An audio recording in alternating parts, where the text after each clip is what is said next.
Bonjour, bonsoir, tout dépend de l'heure à laquelle vous allez tomber sur cette vidéo.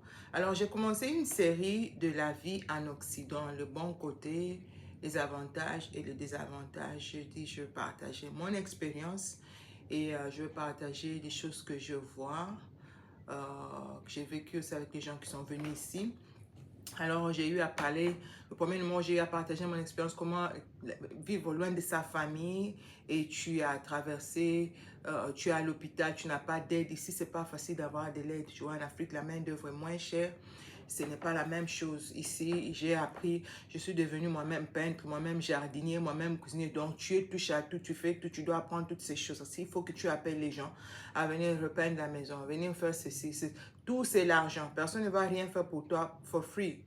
Tu ne payes pas. Comme en Afrique, tu es là, tu as un problème de pneus, juste un petit du quartier, dès qu'ils te voient, toi, oh, notre soeur du quartier, ils ne vont pas te laisser faire ça, ils vont le faire, tu ne leur donnes rien. Juste un sourire, ça suffit. Mais si tu as quelque chose, tu peux toujours donner. Alors, ce n'est pas la même chose ici. Mon temps, c'est l'argent.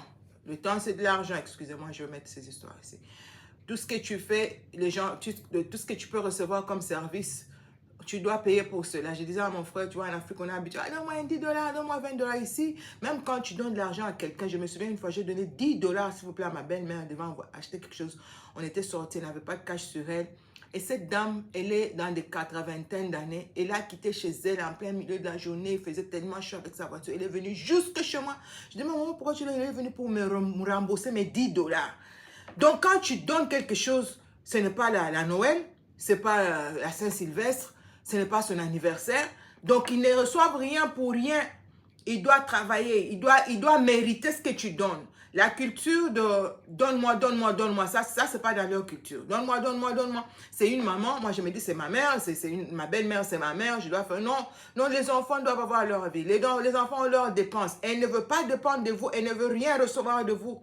Même quand elle est dans le besoin. C'est comme ça, c'est leur. Et puis après, avec le temps, j'ai compris que c'est leur culture, c'est comme ça qu'ils sont. C'est dans leur culture. Alors, le deuxième numéro, c'était par rapport aux gens qui veulent envoyer leurs enfants en Occident. Je peux aller suivre ça. C'est sur Facebook ici, tu peux suivre les conséquences, les avantages, les désavantages. Et d'ailleurs, moi, je ne trouve pas qu'il y a d'avantages à envoyer les enfants aller vivre en Europe sans toi. Aller envoyer tes enfants qui sont trop jeunes, aller vivre aux États-Unis pour, soi-disant, les études. Et la plupart des enfants qui sont venus ici, ils n'ont jamais étudié, ils n'ont même pas fini ces études-là parce que les parents ne sont pas là. Ils sont exposés, livrés à eux-mêmes. Ils ne savent pas, il n'y a personne pour les discipliner. Voilà, et ils se retrouvent à fumer la poudre et tout ça dans beaucoup de choses. Tu ne peux pas, ne commets pas cette erreur-là. Si tu veux que tes enfants viennent ici, viens avec eux. Et aussi, je veux parler des gens qui, le mari reste en Afrique, soit disant chercher l'argent et puis t'installes toi et les enfants au Canada. Ça aussi, tu vas comprendre. Tu sauras qu'il y a mis l'eau dans le coco, comme on dit en Côte d'Ivoire. Aujourd'hui, je vais te parler de quoi? Je vais parler un peu de plusieurs choses mélangées par rapport aux déceptions que les gens rencontrent. Quand les gens viennent ici, ils sont déçus. Pourquoi? Ma nièce, ma propre nièce est venue. Moi, je ne savais pas qu'elle s'est préparée pour venir ici. Et puis, elle m'a appelé. Elle avait gagné le truc là qu'on appelle des véloteries. Là. Et puis après, elle est venue. Et puis, on devait envoyer ce qu'il fallait envoyer, une lettre d'invitation et tout ça. Et puis, elle est venue. Hein? Est-ce qu'on a envoyé une lettre d'invitation? Je ne sais même plus ce qui s'était passé. Je ne sais exactement pas ce qui s'était passé. Elle est venue. Et la petite était un peu choquée. Elle était un peu dépaysée. Parce que ce qu'elle avait en tête, elle me dit, mais maman, c'est pas ça ce qu'on nous disait, c'est pas ce qu'on nous dit. Quand tu veux venir ici, moi je parle des États-Unis parce que je suis aux États-Unis, ne te focalise pas, ne te base pas sur les informations que tu reçois des gens. Fais tes propres recherches. Regarde les documentaires des gens qui vivent déjà là, même si vous n'aimez pas croire, vous pensez que tous sont des mensonges, mais ce qu'on vous dit là souvent, c'est vrai.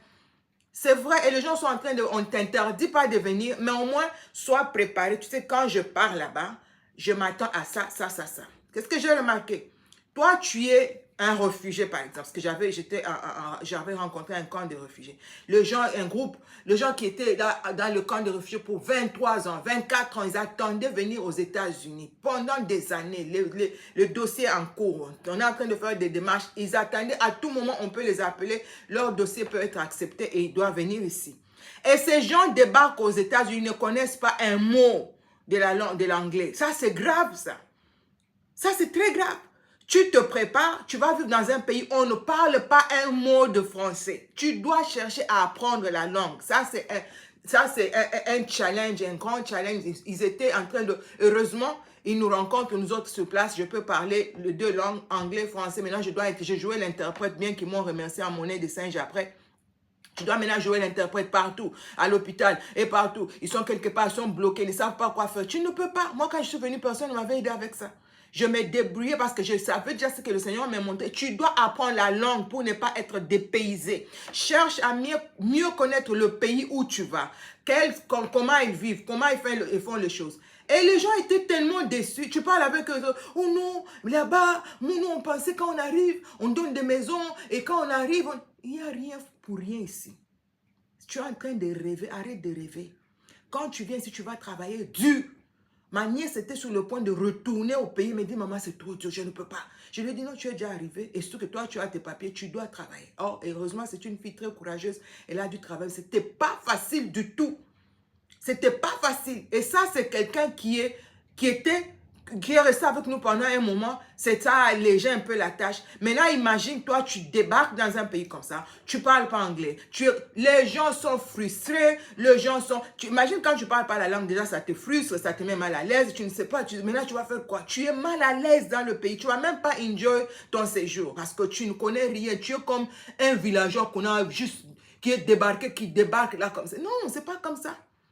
C'est pas comme ça. Je sais que tu ne vas pas tout apprendre. Oui, l'anglais américain, c'est un peu compliqué. Oui, mais quand même, tu viens, tu dois être à mesure de dire bonjour, bonjour, communiquer, demander l'adresse, je vais où, c'est comment. Et quand tu viens ici, il ne faut pas venir dans ta tête, tu te dis que tout est rose, tout est beau là-bas, tout est facile. Je te dis, il n'y a rien de facile. Je vais te parler de cartes crédit, la vie que les gens montrent sur les réseaux sociaux. Ce n'est pas vraiment la réalité de leur vie. Les gens souffrent. Et il ne te montre pas cela. Donc, pour conclure, je disais, quand tu veux venir, cherche à connaître la langue, apprends un peu la langue, et juste pour communiquer, c'est déjà l'essentiel. Cherche à connaître comment les choses fonctionnent. Quand tu viens, ne viens pas dans ta tête, ça va aider ton mental, ça va aider ton esprit. Tu arrives comme un bosseur, tu arrives avec des objectifs bien déterminés. Tu dois savoir qu'est-ce que tu viens venir, qu'est-ce que tu veux chercher en Amérique. Il y a les gens, il est là, tu demandes maintenant, toi, quand tu es venu ici, c'est quoi ta vision des choses? Qu'est-ce que il ne sait pas. Il ne sait pas. Il voulait seulement venir, state. Je vais aller aux États-Unis, state. Oui, tu vas aller aux States, mais tu vas faire quoi là-bas? Quelle est ta vision? Tu n'as pas de vision. C'est pourquoi les gens se retrouvent ici 10 ans, 15 ans, ils ne font rien. Ils sont en train de tourner là, juste à prendre des photos, mettre sur les réseaux. Maintenant, quand tu vas voir les portes Calvin Klein, les portes Adidas, et tu penses que là-bas, vraiment, ça va, tout va bien, alors que la personne souffre. En réalité, elle souffre. Tout ce que tu vois là, casquette, crédit, pantalon, crédit, chaussures, crédit, téléphone, crédit, montre, crédit, la maison, tout ce qu'il te montre, crédit. Il n'a rien acheté. Pourquoi? Parce qu'il gagne $500 la semaine ou $2000 le mois. Tu vas faire avec quoi? $2000, tu vas faire avec quoi ici?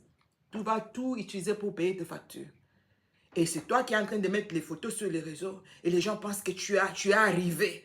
Parce que vraiment, la façon dont on te voit sur les réseaux, c'est toi-même qui souffres et tu t'attires encore beaucoup de problèmes. Donc, quand tu viens ici, sois préparé dans ta tête que ce n'est pas facile. Je vais aller pour travailler et je vais travailler dur. Ne sois pas comme les gens que j'avais reçus. Ils me disent, oh non, moi je pensais qu'ils sont vus comme des petits princes.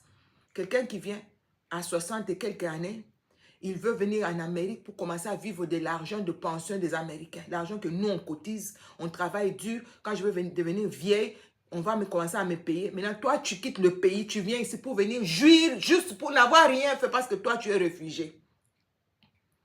Et je lui dis, si ma belle-mère, qui est américaine 100%, née ici, grandie ici, on ne la donne pas plus de $1000 par mois.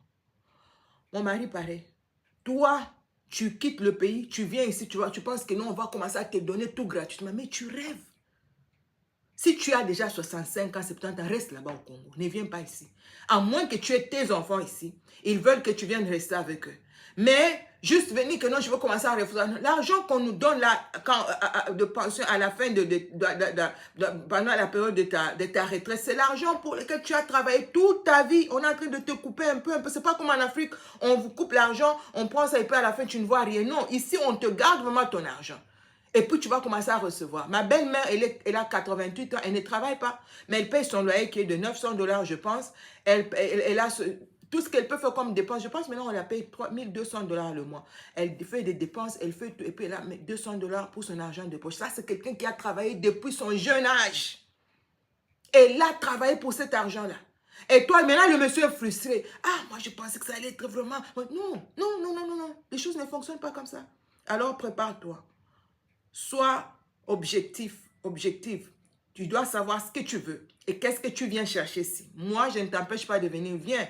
Caribou, viens. Et mais sache, qu'est-ce que tu viens chercher ici. Tu ne viens pas ici pour prendre des photos, tout en mettre sur les réseaux sociaux. Et quand tu viens ici, ne sois pas déçu. Oh, maintenant, je ne comprends rien. La vie est trop difficile. Non, tu dois savoir qu'ici, nous travaillons tellement dur. Vous gagnez beaucoup d'argent. Oui, nous gagnons beaucoup d'argent. Et la vie aussi est trop chère. J'étais en train de parler avec l'un de mes frères. Je demande de faire ma réservation et tout ça. Je demande le prix de l'hôtel. Je regarde. Je dis, mais ça, c'est trop moins cher. Il dit, ah bon? Pour nous, ça, c'est trop. Je dis, mais ça, c'est trop. Ça, c'est... Ici, je paye ça pour une nuit. Les hôtels d'ici, ça, c'est l'argent d'une nuit. Et tu vas me dire que... Mais j'étais choquée. Aux États-Unis, tout est trop, trop cher. Et vous travaillez, tout ce que tu gagnes 5 000, oui, les 5 000, à la fin du mois, tu payes les factures. Vous êtes dans le cercle vicieux. Travailler dur, payer les factures. Et maintenant, si tu n'es pas préparé, tu vas être démoralisé. Tu vas tomber dans la dépression.